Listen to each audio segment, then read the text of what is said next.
Olá, tudo bem? Seja bem-vindo ao Alesp Conecta de hoje. Bom, o tema por aqui, o resultado da adaptação das empresas ao novo cenário empresarial com a retomada gradual da economia. E para falar sobre esse tema, eu recebo Luiz Marcati, que é consultor e conselheiro empresarial.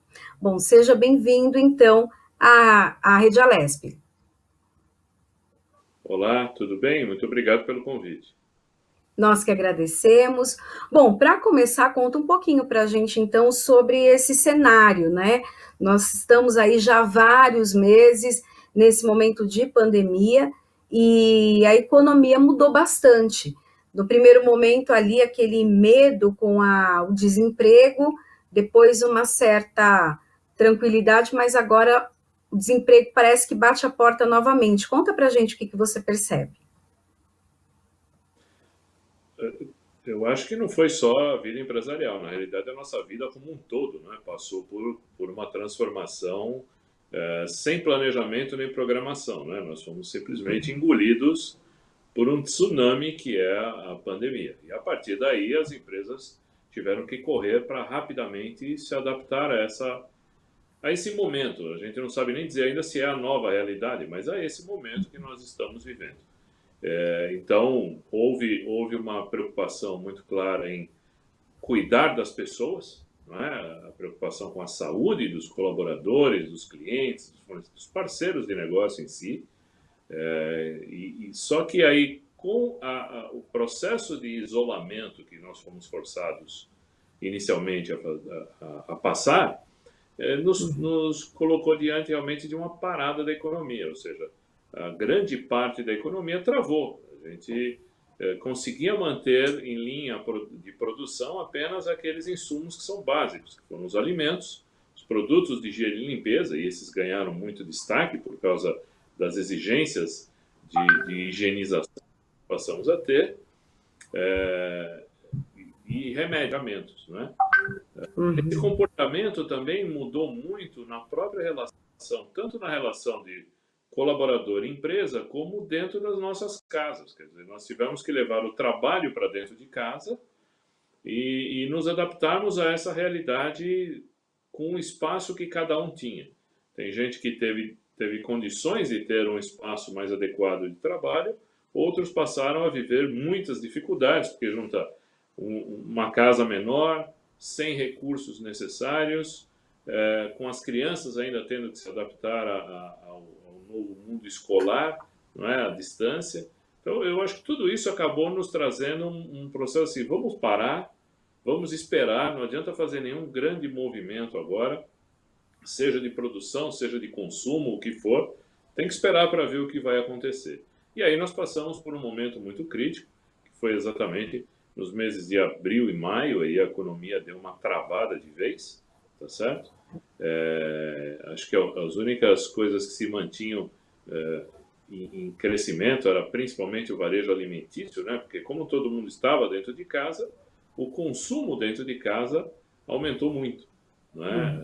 A gente parou de consumir bares, restaurantes, mesmo os refeitórios das empresas, né? Isso tudo ficou parado, então nós passamos a consumir mais em casa.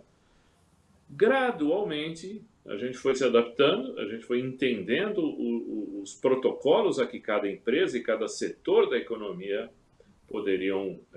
teriam que se enquadrar, e aí, aos poucos, com o próprio comportamento da doença e com o entendimento da evolução da curva da doença, os mercados começaram a se reabrir, né? Sem dúvida alguma, nós vivemos num país já historicamente, eu acho que talvez nos últimos 10 anos, pelo menos, o grande impacto de movimentação na economia como um todo é o consumo das famílias, né? Que foi exatamente o que ficou mais retraído nos meses iniciais da pandemia e que com certeza ainda não voltou ao normal, tá? Então, o que a gente acaba vendo é uma indústria refém de um consumo que não vinha porque as pessoas estavam em casa, não vinha porque as rendas se tornaram mais curtas, não é? Muitas renegociações para encurtar o salário das pessoas por um período dentro desse isolamento, dessa quarentena, Uhum. e também pelas próprias pessoas. O medo de gastar, o medo de será que eu vou ter emprego? Será que vale a pena eu fazer uma dívida agora para comprar alguma coisa? Então é melhor parar e esperar. E foi isso que acabou acontecendo. Os investimentos nas empresas foram recolhidos. O que nós vemos agora gradativamente, mas eu acho que ainda de maneira bastante lenta pela própria realidade do que nós estamos vivendo ainda, tá? É a retomada de trabalho, a retomada da expectativa de investimentos para o próximo, não diria nem para o último trimestre desse ano, mas mais para preparar, usar esse último trimestre para preparar as empresas para o próximo ano. Num cenário em que empresas e alguns empresários e algum perfil da população tem dinheiro aplicado, tem uma liquidez represada dentro do sistema financeiro, com uma taxa de juros de 2% ao ano, fica evidente que alguma coisa melhor vai precisar ser feita com esse dinheiro. Então, os empresários já estão tirando projetos da gaveta, já estão começando a atualizar esses projetos para preparar a retomada em outro ritmo. Ou seja, tem uma credibilidade de que, com a acomodação do processo da pandemia, mesmo antes da vinda da vacinação, porque mesmo que a vacina chegue logo, o processo de uma vacinação em massa vai levar bastante tempo, mas pelo menos a gente já consegue enxergar uma nova realidade de trabalho, de investimentos, de retomada. Logicamente, o nosso maior limitador diante disso é que, além das famílias, o outro grande fator de crescimento da atividade econômica e geração de PIB são os gastos do governo. E esse, com certeza, vão estar bastante limitados ainda pela frente, porque a conta de todos esses auxílios que foram e tinham realmente que ser dados durante esse período, ela vai chegar e vai chegar logo.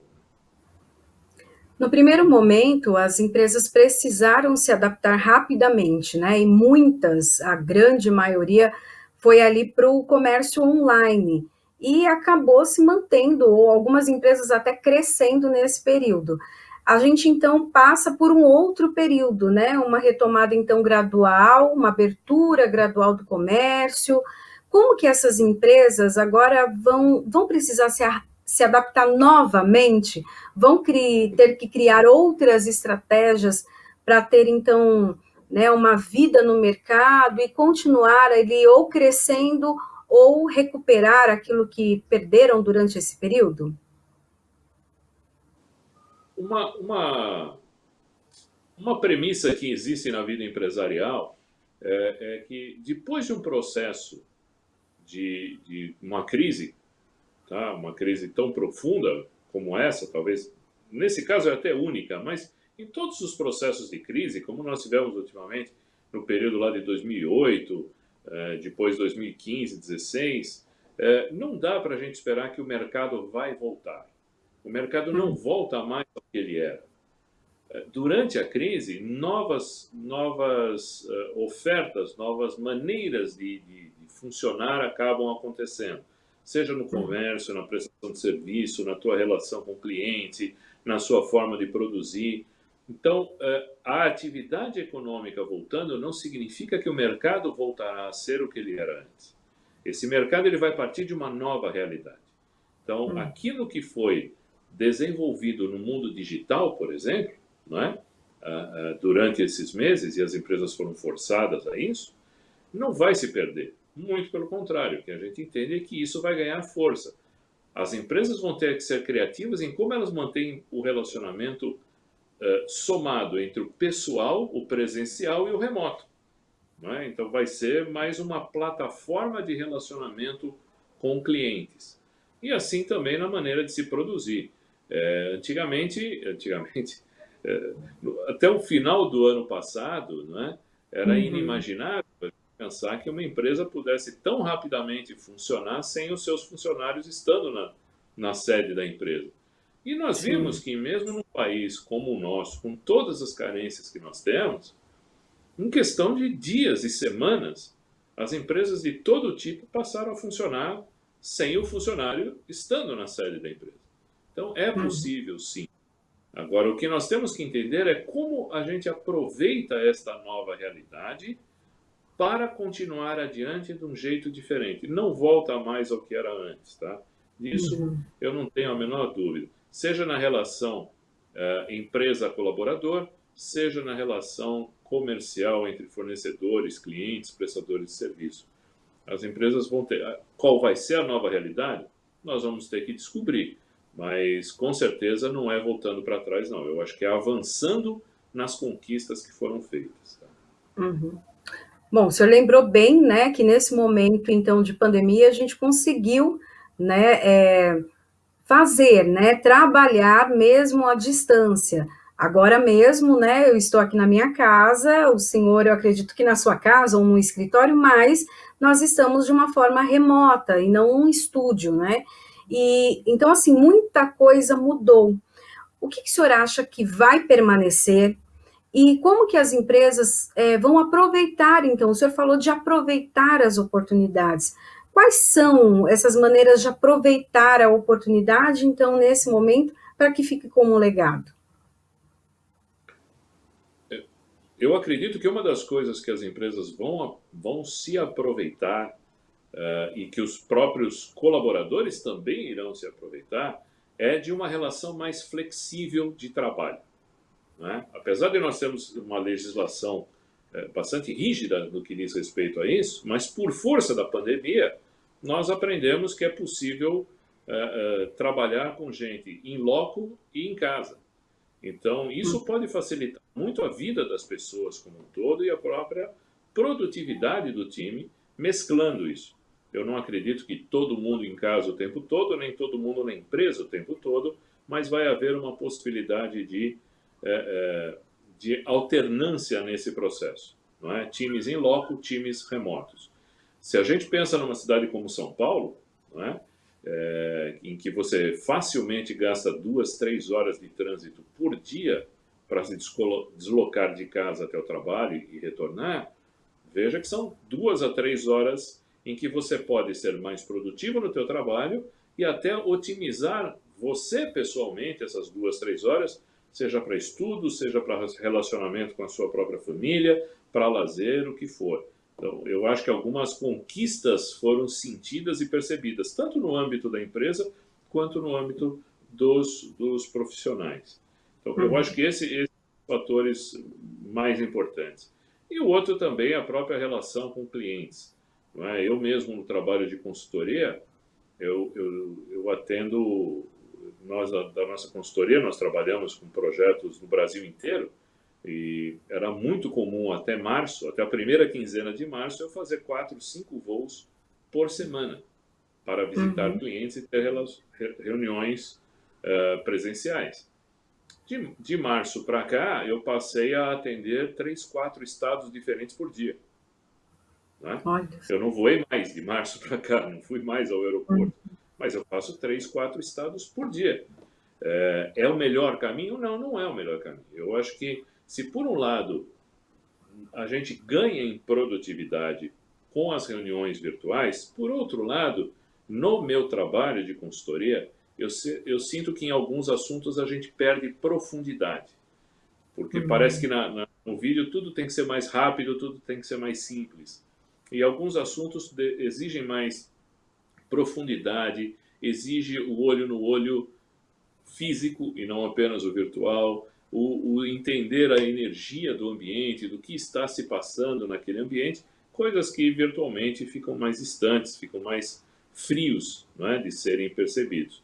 Por outro lado, em termos de custos, o que o cliente gastava em me deslocar de São Paulo para, sei lá, para Goiás ou para o Rio Grande do Sul, ele vai conseguir fazer uma equalização, um mix entre esses custos, entre reuniões presenciais e reuniões virtuais. Então, eu acho que a gente consegue dar mais ritmo de trabalho em muitas atividades, podendo fazer uma mescla, não é? Selecionar melhor quando eu tenho que ter as pessoas presencialmente comigo, quando eu posso ter as pessoas em reuniões virtuais.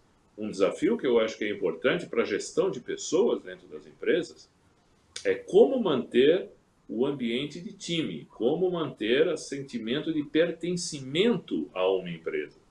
Porque parece que Uhum. eu ligo e desligo um link, eu estou e não estou mais na empresa, eu estou e não estou mais com o meu time. E o brasileiro, principalmente, depende muito dessa coisa do vínculo pessoal, dos relacionamentos pessoais. Então, aprender qual vai ser a dosagem em que eu permito as pessoas estarem juntas e eu otimizo a atuação deles virtualmente, eu acho que tudo é parte da curva de aprendizado do que a gente tem pela frente. E até eu queria que você falasse um pouquinho também das práticas, né, formais de gestão.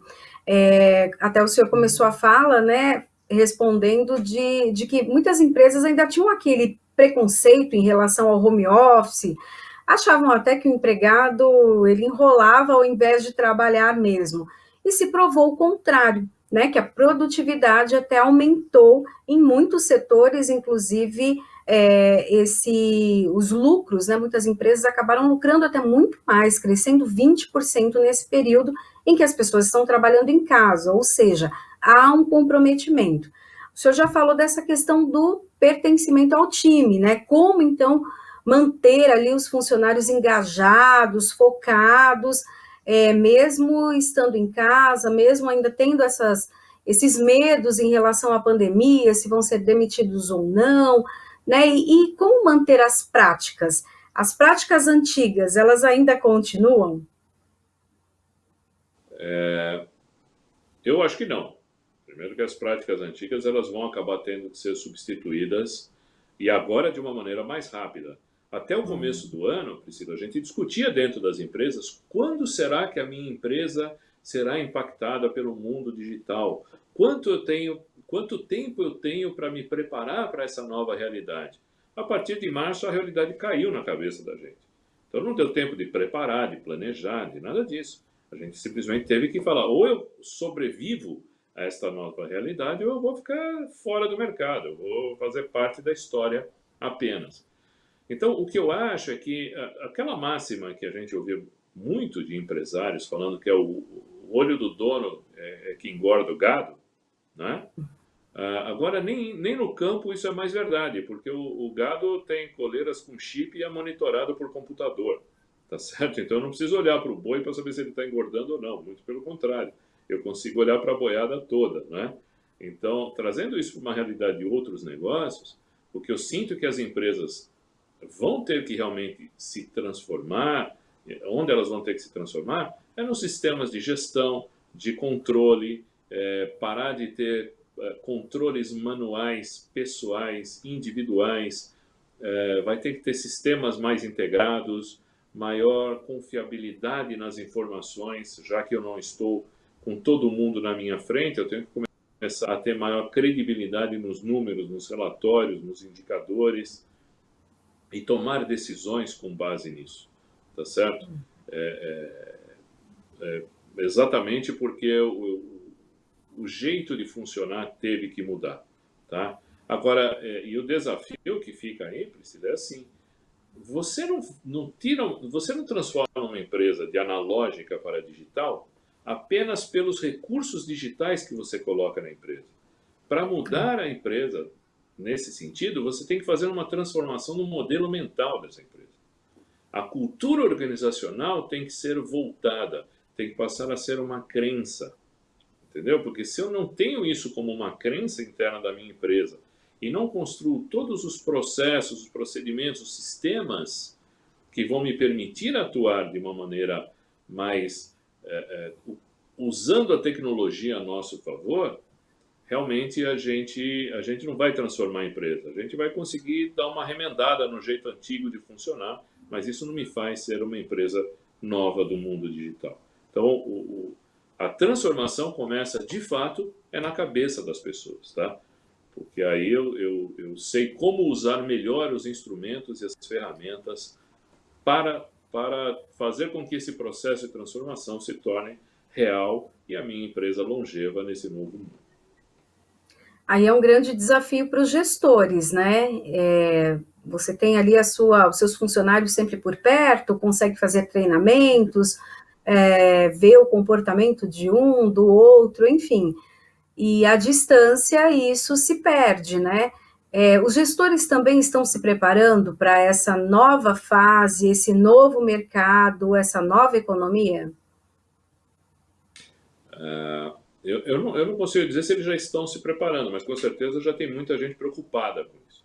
Tá? Uhum. A gente já começa a ouvir dentro das empresas muitas discussões sobre como será o líder do futuro. O futuro que eu estou falando é o líder do ano que vem, tá? Não é um futuro de longo prazo, é o de agora, é o futuro imediato. Porque eu antes tinha um perfil de líder que era o operacional, o que ficava olhando a produtividade. Se eu estou cedo na cadeira e levantou tarde. Quem levanta muito da cadeira parece que não é produtivo. Como é que eu vou fazer isso na casa do, do colaborador? Não tem como, não vou instalar uma câmera lá para ver se ele está sentado trabalhando. Vai ter que ser exatamente por um jeito de você envolver, comprometer, trabalhar a conscientização da pessoa, do colaborador, que mesmo à distância ele tem prazos, metas, serviço com a qualidade esperada. Não é porque você não está na empresa que o padrão de trabalho vai mudar, tá certo? Então, tudo isso tem que realmente ser aprendido e transformado na cabeça das pessoas. E quando eu digo a mudança de cabeça, não é só dos gestores, não, é do próprio empresário em si, tá? Ou seja, começa do empresário para poder alcançar o gestor. No fundo, dentro de uma empresa, nada acontece se o dono não quer, tá certo? Então, por mais que os gestores também sejam antenados, atualizados, estejam preocupados com esses movimentos, o empresário não pode ser um bloqueador desse processo de transformação. Tá? Então, eu acho que a gente vai aprender como nunca a viver novas realidades de relacionamento que não sejam em 3D, né? Não seja um na frente do outro o tempo todo. Bom, como conselheiro, né, e também consultor empresarial, como tem sido a demanda, então, dos empresários para essa mudança? Eles entendem que há necessidade de uma mudança, algo rápido, né? O nosso futuro não é mais daqui 10 anos, né? Mas é para já, daqui 3 meses, coisa assim. É, eles já têm percebido isso? Qual a demanda que eles apresentam para você? Eles têm percebido isso por consequência da realidade que a gente está vivendo, né? Nem todo mundo tem essa consciência, como eu te falei, até o início do ano. A gente discutia quanto tempo será que vai levar para eu ter que viver uma nova realidade. E 2 meses foi o suficiente para mudar a realidade, não é? Então, quem já vinha pensando no futuro, conseguiu agir mais rápido.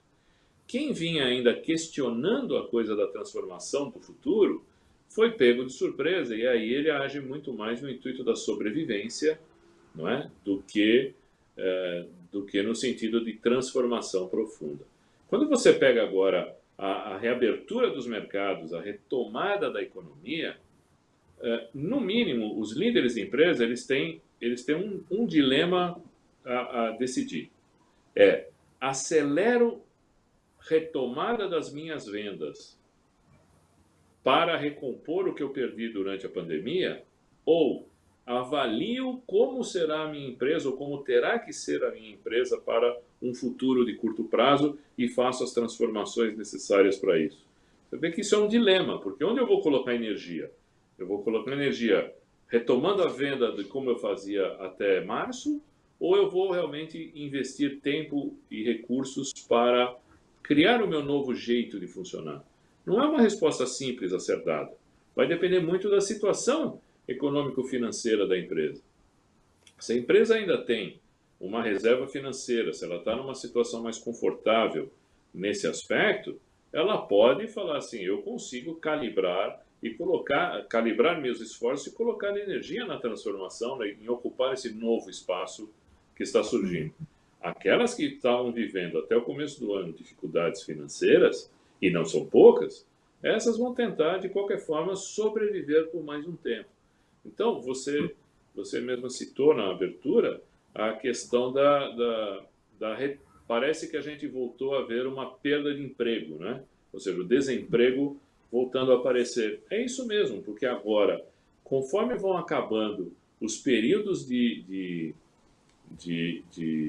benesses que o governo trouxe sobre redução de carga horária de trabalhadores, da folha de pagamento, postergação de impostos, essa coisa toda, agora a conta chega, não é? E o governo ele não vai conseguir indefinidamente ficar prorrogando isso. Então a conta chega. A conta do imposto de hoje e do imposto dos meses que se passaram. Agora a conta ficou maior. E quando a conta fica maior, eu não tenho recursos, eu vou acabar indo para cortes. Né? E cortar não é gordura, cortar é na carne mesmo. Tá? Por isso que eu acho que a gente ainda vai viver, nesse último trimestre do ano, um cenário que vai oscilar entre uma retomada na economia em alguns setores e provavelmente uma pressão sobre os indicadores de desemprego, sobre aquelas empresas e setores que não vão conseguir dar conta de viver esse processo a partir de agora. Porque, como a gente falou, gradativamente, aquelas concessões dadas pelo governo vão reduzindo e a conta volta rápido para ser paga. Bom, a gente está chegando aí nos minutinhos finais do programa, mas eu queria que o senhor desse, então, uma dica, né? Falasse, então, para os empresários nesse momento, o que é importante, o que é mais importante, então, nesse momento para continuar aí no mercado, seja mantendo as suas atividades ou criando novas oportunidades? Há uns 2 anos atrás, eu tive a oportunidade de estar no Vale do Silício, junto com uma comitiva que foi estudar a governança corporativa das empresas do Vale do Silício. E eu vi pela primeira vez um termo lá que diz que nós estávamos vivendo o mundo VUCA, né? Que é usar iniciais em inglês das palavras: o mundo é volátil, incerto, complexo e ambíguo, tá certo? Então, ao entender que a nossa realidade é essa, de um ambiente volátil, incerto, complexo e ambíguo, nós não podemos ficar presos a crenças do passado. Se eu posso dar uma dica para alguém esteja com a cabeça aberta para as transformações, seja um agente de transformações ou seja rápido ao atualizar-se nas transformações que já foram trazidas. Nem todo mundo consegue ser inovador e ser a linha de frente da inovação, mas eu tenho que estar atento e ser rápido em me transformar, senão eu corro o risco de virar apenas parte da história. Bom, eu agradeço então Luiz Marcati, que é consultor e conselheiro empresarial, que trouxe várias dicas aí, falou um pouquinho desse mercado para nós e principalmente para o empresariado, né, para que as dicas aí sejam das empresas sobreviverem, continuarem aí a crescer nesse momento mesmo de crise. Muito obrigada pela sua participação. Eu que agradeço. Até mais. O programa Alesp Conecta fica por aqui. A gente se encontra na programação da Rede Alesp. Tchau, tchau.